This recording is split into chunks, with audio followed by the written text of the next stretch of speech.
Okay. ఇప్పుడు మనం మన మొట్టమొదటి పైథాన్ ప్రాజెక్ట్ ప్రోగ్రామింగ్ స్టార్ట్ చేద్దాం. స్టార్ట్‌లోకి వెళ్ళి సీఎండీ టైప్ చేసి కమాండ్ ప్రాంప్ట్ ఓపెన్ చేయండి. తర్వాత సీడీ బ్యాక్ స్లాష్ అంటే సి డ్రైవ్కి వెళ్తుంది. ఇక్కడ మీరు ఒక డైరెక్టరీ క్రియేట్ చేయండి mypy అని. తర్వాత నా కంప్యూటర్లో mypy ఆల్రెడీ ఉండటం వలన డైరెక్టరీ ఆల్రెడీ ఎగ్జిస్ట్ అనే మెసేజ్ వచ్చింది. తర్వాత cd mypy. ఇప్పుడు మనం ఐపైథాన్ నోట్బుక్ అనే కమాండ్ రన్ చేస్తాం. ఈ కమాండ్ నోట్ చేసుకోండి, ఐపైథాన్ స్పేస్ నోట్బుక్ ఎంటర్. ఇది రన్ చేసినప్పుడు మీకు ఐపైథాన్ బ్రౌజర్లో ఇలా ఓపెన్ అవుతుంది. మీ కంప్యూటర్లో కంపల్సరీగా ఫైర్ ఫాక్స్ కానీ క్రోమ్ కానీ బ్రౌజర్ ఇన్స్టాల్ చేసుకోండి, అప్పుడే ఇది కరెక్ట్గా రన్ అవుతుంది. తర్వాత ఈ జూపిటర్ అనే వెబ్ పేజ్ ఓపెన్ అవుతుంది. వెబ్ పేజ్ ఓపెన్ అయిన తర్వాత ఇక్కడ న్యూ అనే మెనూలోకి వెళ్ళి పైథాన్ 3 మీద క్లిక్ చేయండి. చేసినప్పుడు ఒక కొత్త నోట్బుక్ స్టార్ట్ అవుతుంది. ఇది మీ యొక్క ఫస్ట్ పైథాన్ ప్రోగ్రామ్స్ యొక్క నోట్బుక్. ఇందులో మీరు అన్ని చిన్న చిన్న కమాండ్స్తో మొదలుపెట్టి పెద్ద పెద్ద ప్రోగ్రామ్స్ వరకు ఇందులోనే మీరు ప్రాక్టీస్ చేస్తారు. సో మీ పైథాన్ నోట్బుక్ పేరు మారుద్దాం, చాప్టర్ 1 అని ఇచ్చేయండి. ఓకే. ఇప్పుడు మనం ఒక 2 చిన్న కమాండ్స్ ట్రై చేద్దాం. ఉదాహరణకి పైథాన్లో మీరు చిన్న చిన్న సింపుల్ మ్యాథమెటిక్స్ కమాండ్స్ దగ్గర నుంచి పెద్ద పెద్ద ప్రోగ్రాముల దాకా అన్నీ ట్రై చేయొచ్చు. అన్నిటికంటే చిన్న ప్రోగ్రామ్ ఏంటంటే సింపుల్గా 2 నెంబర్లని యాడ్ చేయటం. ఉదాహరణకి 2 + 3 అనేది టైప్ చేసి షిఫ్ట్ ఎంటర్ కొట్టినట్లయితే 2 + 3 5 క్యాల్కులేట్ చేసి పైథాను ఆ కింద అవుట్పుట్ అనే లైన్లో దాని ఆన్సర్ని ప్రింట్ చేస్తుంది. అలాగే మీరు సపోజ్ ఏదైనా ఒక మ్యాథమెటిక్స్లో పై అనే వాల్యూని ప్రింట్ చేయాలనుకోండి. ఈ మ్యాథమెటిక్స్ ప్రోగ్రామ్స్ అన్నీ కూడా పైథాన్లో ఆల్రెడీ బిల్టిన్గా వస్తాయి. అంటే మీరు పైథాన్ ఇన్స్టాల్ చేసినప్పుడు ఆ పైథాన్ ప్రోగ్రామింగ్ లాంగ్వేజ్తో పాటు కొన్ని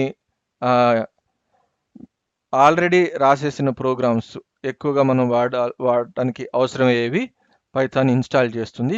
వాటిని మీ ప్రోగ్రాంలో మీరు వాడుకోవచ్చు.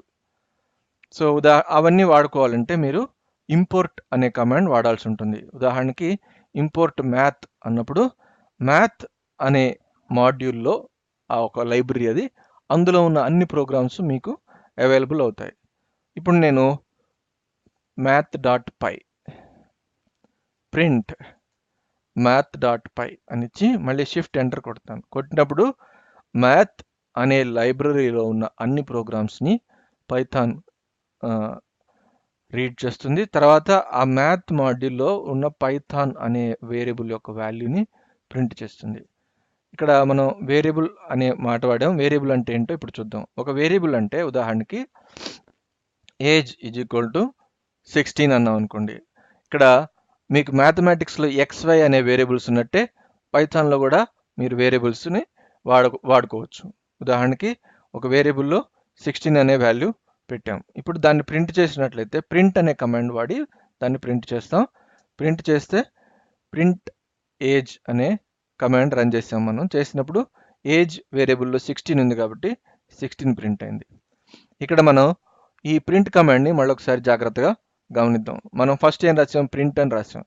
ఈ ప్రింట్ అనే ప్రోగ్రామ్ పైథాన్లో ఆల్రెడీ ఉంటుంది, దాన్ని మనం ఇక్కడ వాడుతున్నాం. ఈ ప్రోగ్రామ్ రన్ చేసినప్పుడు అదొక వాల్యూని ప్రింట్ చేస్తుంది. అయితే ఏ వాల్యూని ప్రింట్ చేయాలి అనేది మీరు రౌండ్ బ్రాకెట్స్లో ఇవ్వాలి. ఉదాహరణకి ఇక్కడ ఏజ్, సో ప్రింట్ ఏజ్ అన్నప్పుడు ఆ ఏజ్ అనే వాల్యూ ప్రింట్ అయింది. ఏజ్ వేరియబుల్ ఏ వాల్యూ ఉందో ఆ వాల్యూ ప్రింట్ అయింది. వేరియబుల్స్కి ఉన్న ఇంకొక 2 ప్రాపర్టీస్ ఏంటంటే వేరియబుల్ వాల్యూని మీరు మార్చచ్చు. ఉదాహరణకి ఏజ్ = 17 అని ఇచ్చారనుకోండి. ఇప్పుడు మళ్ళీ ప్రింట్ ఏజ్ అన్నప్పుడు ఈ లైన్లో ఏజ్ వాల్యూ మారుతుంది. 16 కాస్త 17 అవుతుంది. అయి మళ్ళీ ప్రింట్ రన్ చేసినప్పుడు 17 అని ప్రింట్ అవుతుంది. సో ఇంకొకటి గుర్తించాల్సింది ఏంటంటే ప్రతి వేరియబుల్కి ఒక టైప్ అనేది ఉంటుంది. అంటే ఉదాహరణకి ఇక్కడ టైప్ ఆఫ్ ఏజ్ అని రన్ చేసినప్పుడు ఏమొచ్చింది? ఇంట్ వచ్చింది. అవునా? అంటే ఇది ఒక ఇంటీజర్ నెంబర్, పూర్ణ సంఖ్య అంటాం కదా అది. అలాగే మనం సపోజు హైట్ అనేది ఉందనుకోండి. హైట్ అనేది 5.6 అని ఇచ్చారనుకోండి. ఇప్పుడు ఇక్కడ టైప్ ఆఫ్ హైట్ అని రన్ చేసినప్పుడు ఏం ప్రింట్ అయింది? ఫ్లోట్ అని ప్రింట్ అయింది. ఫ్లోట్ అంటే డెసిమల్ నెంబర్, దశాంశ సంఖ్య. సో పైథాన్లో 2 రకాల నెంబర్స్ ఉంటాయి. ఒకటి పూర్ణ సంఖ్యలు, రెండోది దశాంశ సంఖ్యలు, ఇంటీజర్స్, రియల్ నెంబర్స్. రియల్ నెంబర్స్ని పైథాన్లో ఫ్లోట్ నెంబర్స్